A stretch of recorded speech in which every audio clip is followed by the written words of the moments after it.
السلام علیکم ورحمۃ اللہ وبرکاتہ۔ میرے محترم سامعین، کیسے ہیں آپ سب؟ اللہ تعالیٰ آپ کو ہمیشہ اپنے حفظ و امان میں رکھے اور زندگی کی تمام خوشیاں اور نعمتیں آپ کا نصیب ہو۔ تو آج میں رمضان المبارک کی 29ویں شب قدر یعنی کہ آخری طاق رات کے نوافل اور وظائف لے کے آئی ہوں۔ جیسا کہ آپ سب جانتے ہیں کہ پہلے میں رمضان المبارک کی 21ویں، 23ویں، 25ویں اور 27ویں شب قدر کے نوافل بھی آپ لوگوں کے ساتھ شیئر کر چکی ہوں۔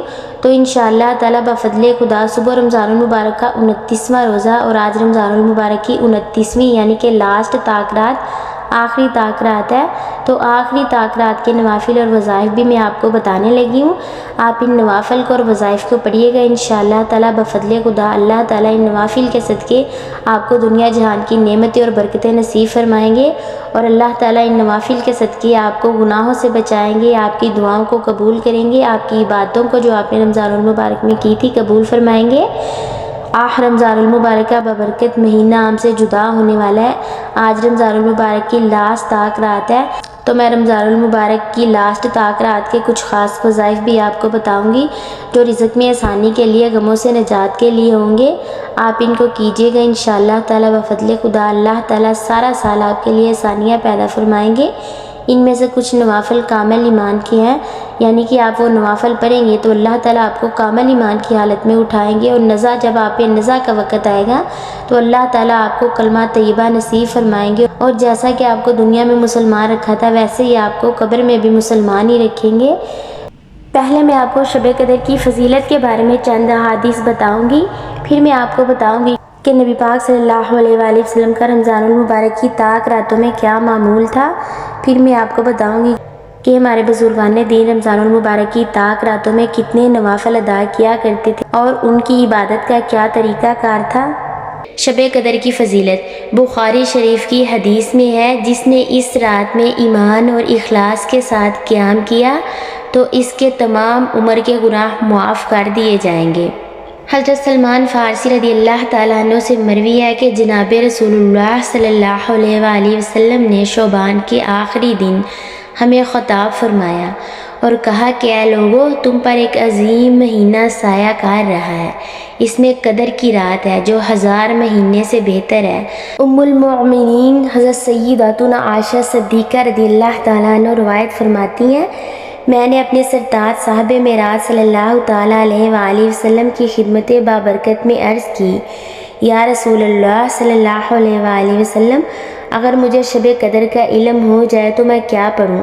سرکار ابد قرار شفیع روز شمار صلی اللہ علیہ وآلہ وسلم نے ارشاد فرمایا، اس طرح دعا مانگو، اللہم انک عفو تحب العفو فاعف عنی، یعنی اے اللہ عز و جل، بے شک تو معاف فرمانے والا ہے اور معافی دینے کو پسند بھی فرماتا ہے، لہٰذا مجھے بھی معاف فرما دے۔ ہمارے پیارے نبی محترم حضرت محمد صلی اللہ تعالی علیہ وآلہ وسلم جب رمضان المبارک کے آخری 10 دن آتے تو عبادت پر قبر باندھ لیتے، اس میں راتوں کو جاگا کرتے اور اپنے اہل کو بھی جگایا کرتے۔ ہمارے بزرگان دین رمضان المبارک کے آخری عشرے کی ہر رات میں کتنے نوافل پڑھا کرتے تھے۔ حضرت سیدنا اسماعیل حقی رحمۃ اللہ تعالیٰ علیہ نقل کرتے ہیں کہ بزرگان دین رحمہ اللہ اجمعین اس عشرے کی ہر رات میں 2 رکعت نفل شب قدر کی نیت سے پڑھا کرتے تھے، اور فقیہ ابو اللیث سمرقندی رحمۃ اللہ تعالیٰ علیہ فرماتے ہیں، شب قدر کی کم سے کم نماز 2 رکعت ہے اور زیادہ سے زیادہ 1000 رکعت۔ ہر رکعت میں سورۃ الفاتحہ کے بعد 1 مرتبہ سورۃ القدر اور 3 مرتبہ سورۃ الاخلاص پڑھے، اور ہر 2 رکعت کے بعد سلام پھیرے، اور سلام کے بعد سرکار مدینہ صلی اللہ تعالیٰ علیہ وآلہ وسلم پر درود پاک بھیجے، اور پھر نماز کے لیے کھڑا ہو جائے، یہاں تک کہ اپنا 200 رکعت کا یا اس سے کم یا اس سے زیادہ کا جو ارادہ کیا ہو پورا کرے۔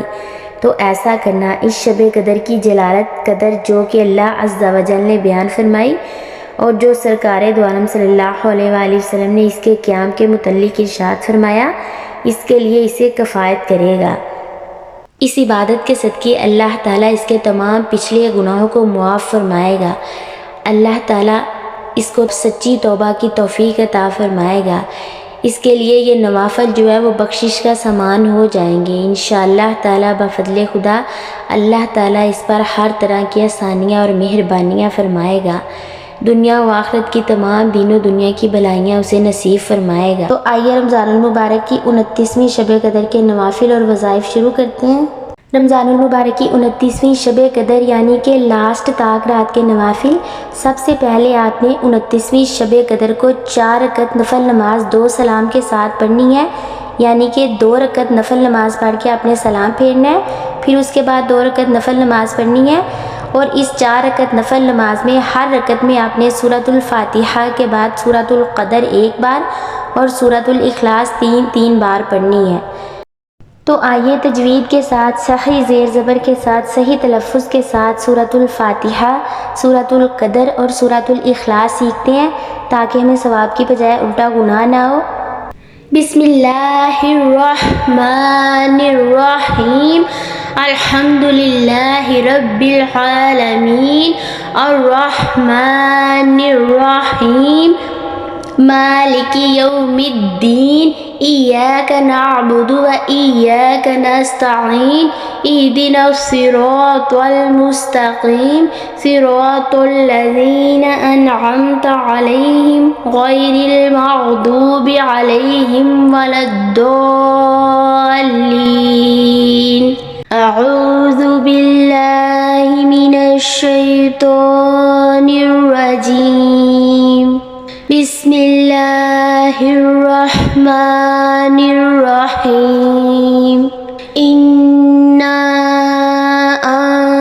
انزلناہ فی لیلۃ القدر وما ادراک ما لیلۃ القدر، لیلۃ القدر خیر من الف شہر، تنزل الملائکۃ والروح فیہا بإذن ربہم من کل امر، سلام ہی حتی مطلع الفجر۔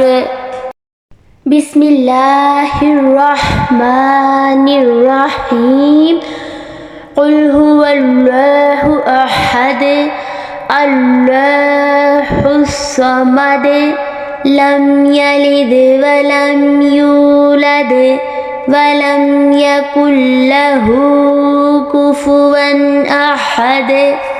پھر بعد السلام آپ نے سورۃ علم نشرح 70 مرتبہ پڑھنی ہے۔ تو آئیے تجوید کے ساتھ صحیح زیر زبر کے ساتھ سورۃ علم نشرح بھی سیکھتے ہیں۔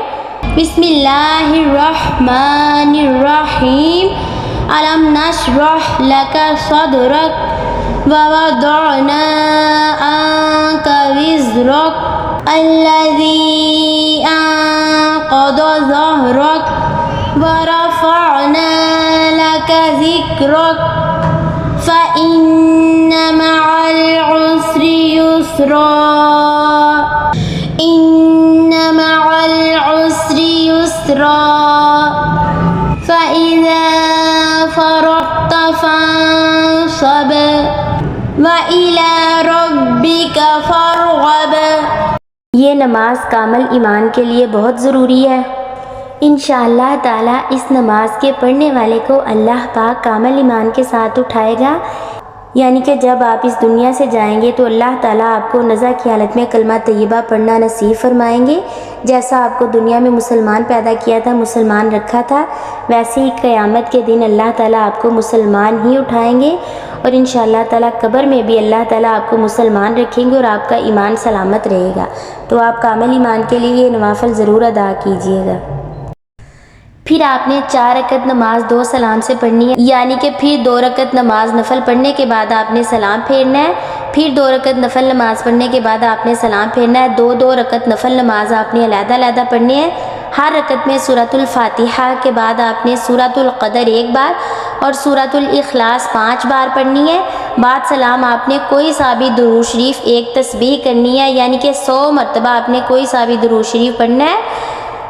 پہلے میں آپ کو سورۃ القدر اور سورۃ الاخلاص صحیح تلفظ کے ساتھ صحیح تجوید کے ساتھ پڑھنا سکھا چکی ہوں۔